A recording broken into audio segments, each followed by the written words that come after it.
Yo, what's going on guys? So today I'm going to be doing a quick gameplay breakdown of Vitality Jiizuke's first 10 minutes of a laning phase. I was doing some VOD reviews myself this week and was blown away with how much of a lead he could generate himself early on in the lane. I learned a lot myself, so I thought fuck it, I'm going to do a small VOD review on this. Hopefully you guys can pick up a couple of things that you guys can also copy for your laning phases. This applies to not only Zoe but just to any mage or any champion in the mid lane. So without further ado, let's just get straight into the gameplay today. As always, heading into the game, we're going to take a quick look at the runes. He's gone for the Summon Ares setup. This is opposed to Electrocute setup. It's pretty much all down to preference with what rune page you like to run on Zoe. People like Rookie love this Summon Ares, so does Jiizuke. It's mainly just because you can get constant poke and harass off in the lane, and it's just so reliable. All you need is an auto or a spell, rather than a full rotation, which you kind of need to get that Electrocute off.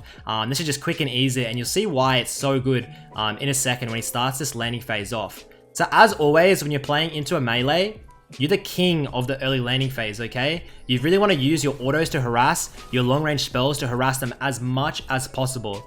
So you can see the area there, he walks back into the area to get it again, gets that auto off. He takes a little bit of minion aggro there, but it's no big deal. It's a net positive trade. He's got the area again. He's going to continuously look to zone edge out with the summon area. And every single time these spells are up, it's going to be looking for autos, it's going to be looking for like Qs, just to harass him off the wave a little bit and set him up for level 2 and level 3 all-ins. So as you can see there, boom, Airy proc. He's going to move back into the area now, boom, Airy proc. Now look at him, he's currently 50% health, Jiizuke is getting into level 2 now, and you'll actually notice most Zoes go W second. Jiizuke, however, you can see there, he gets that E flash off, he notices Edge has no cleanse, picks up that first blood, picks up that 400 gold, and this is one thing that I've noticed about Jiizuke. He's not afraid to go against the grain and do something different, do something cheesy to get him a lead. He notices that there has no cleanse on the Aatrox. He knows if he hits that E, it's going to be an all-in kill. He's done the calculations, he's run the numbers, and now he's going to try and crash this huge wave under the tower and deny Edge a little bit of farm and experience.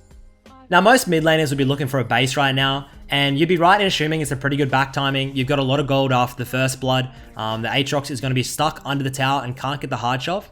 Jiizuke opts to continuously pressure the Aatrox under tower and give him zero breathing room. This is going to make him miss a couple of more CS under tower.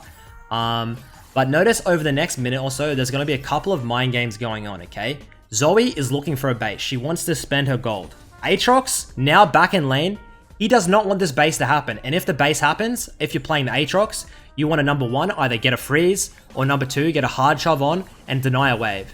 So you can see, look at the minion wave right now, there's 3 minions. I did a quick tips video a while back. If you can pull 3 minions when the enemy is either in lane or basing, you can just grab a freeze. You can get a beautiful freeze in the mid lane and deny full waves of experience in CS. Jiizuke notices this freeze, he says, fuck that, I'm playing Zoe with one of the best shoves in the game.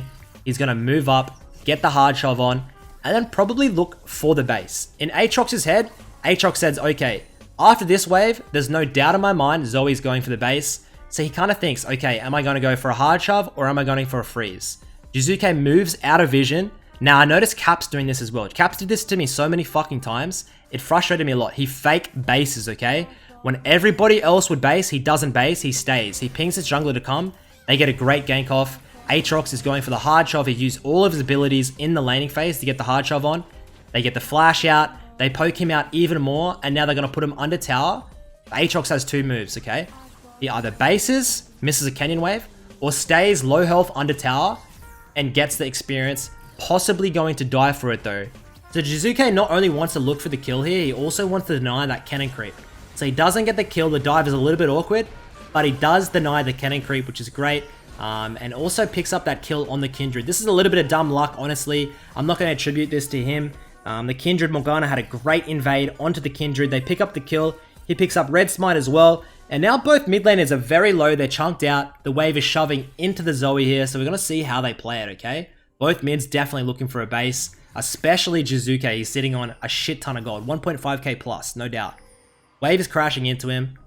The wave is probably here too big to get a freeze. We'll see how he plays it. Ignite is coming up. Kill pressure is probably possible at level 6. But the wave here is too big. You cannot pull. If he pulls this wave, he'll probably die or just get tanked out too much where he can't get a proper freeze.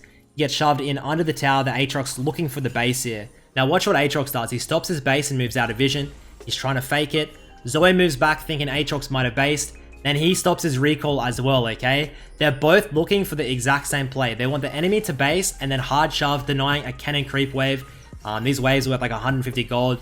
If you do this once or twice in a game, that 150 gold may not seem like a lot, but it definitely is. You can get to item spikes quicker, and you can be doing this and implementing this in your own gameplays. Obviously, the lower elo mids aren't really going to react like that. You always need to be in the mind of the enemy thinking, okay, what are they trying to do? What are they doing? And where can I generate leads from? So he comes back to lane now. He's pretty much got the jackpot when it comes to mid lane buys. He has a Lost Chapter, Dark Seal, refillable Lost Chapter. The Aatrox has a goddamn Mercury Treads. That's all he has, Merc Treads. He's doomed, okay? The wave comes back, it's an even wave. When it's an even wave, if you leave it, the waves are going to eat each other. So he's going to wait for the Aatrox to finally come back into the lane, and then he's going to go for a hard shove, okay? If you instantly go for a hard shove here, all you're doing is gifting Aatrox XP and CS. There's no need. So now that the Aatrox is finally back into the lane, you want to start continuously hard shoving, okay? When you're playing something like Zoe, you have really good harass under tower, but you also have really good tower damage. You have the empowered auto onto the tower. So you're going to be looking for a lot of that tower plating gold, and also just slowly harassing him, okay? Look at this. He moves up, the Aatrox can't really do anything. If the Aatrox looked for the all in there, he'd just exhaust him. Puts him under tower here, looks for that E, goes all in with the ignite, pops the ultimate, and he's just in a beautiful position here. Now watch how he's positioned in his lane. He's always hovering bot side. Obviously this is because his jungler is there. He wants to move to the 2v2 first. If he gets in trouble, he moves to his jungler, okay? Whatever side your jungler is, play to that side, guys. It is your strong side. The opposite side, if you get caught out, you're going to be so far away from your jungler that you can't get to him in time.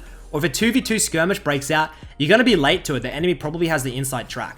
So you can see here, he's not allowing the Aatrox to base. He wants to be the complete lane bully. He wants to make sure that Aatrox is moving up, clearing the wave, then coming back under tower and having no presence on the map and having no priority at all. If he can move first, if he hit that E there, he actually would have got the kill. If he can move first to his jungler, it's pretty much game over, especially in high elos. Mid lane is a 2v2, okay? Mid lane has never been a strict 1v1. You've always got to be thinking about the enemy jungler or what your jungler can do. So you can see the Kindred actually has a level advantage here. Xin Zhao flashes in. Kindred pops the ult. Jiizuke moves in. Let's see how he plays this. The flash there and a smite for him to pick up. Soraka coming through. Fucking... don't you just love a Soraka when you're going for a 2v2? She flashes in. Gets dropped. There's a flash there for now. Oh my god. If you were that Aatrox, you'd be so fucking tilted. Jiizuke picks up 3 kills there. Also has the Dark Seal. So this is just a complete annihilation of the enemy team. And this is where the snowball really starts, okay? Now, I know a lot of you are going to be like, yo, Midbeast, but he's duo with his jungler. He's duo with LCK jungler. They have comms. The thing is, the comms didn't really help him in that early laning phase. He has had complete lane priority. He's been moving first in the lane. He's been dictating what's happening on the map through playing his lane perfectly. All of these kills and all of these 2v2s would have gone differently if he didn't dominate lane so hard early, get a solo queue, poke the Aatrox out, move first, get that E off onto the Kindred. It's the small things that matter the most, especially in these high elo games. Gets another solo kill there on the Aatrox, and it's pretty much all she wrote for this gameplay. He has 6 kills, 10 minutes in, and you can see here, I've skipped forward a little bit to the last team fight. He's 7-2-6 with that Soul Stealer. And you can just see he's playing the poke game incredibly well on the outskirts of the fight. I love playing Zoe in these later fights because there's just hundreds of summoners. Picks up a double there, moving in with the flash now. Has that flash again, picks up the quadra kill. Xin Zhao steals the penta, beautifully put. But yeah, I don't know guys, that's pretty much the game review for you. I know it's been short and I know there hasn't been like that much detailed information, but I guarantee you if you look at those little things I was talking about, the base timings, how he pokes in the wave, you'll definitely improve your laning phase, and hopefully in these lower elos, if you're playing something like the Orianna, Malzahar, just literally anything, it's going to teach you how to harass, how to trade, and how to get proper back timings in your respective elos.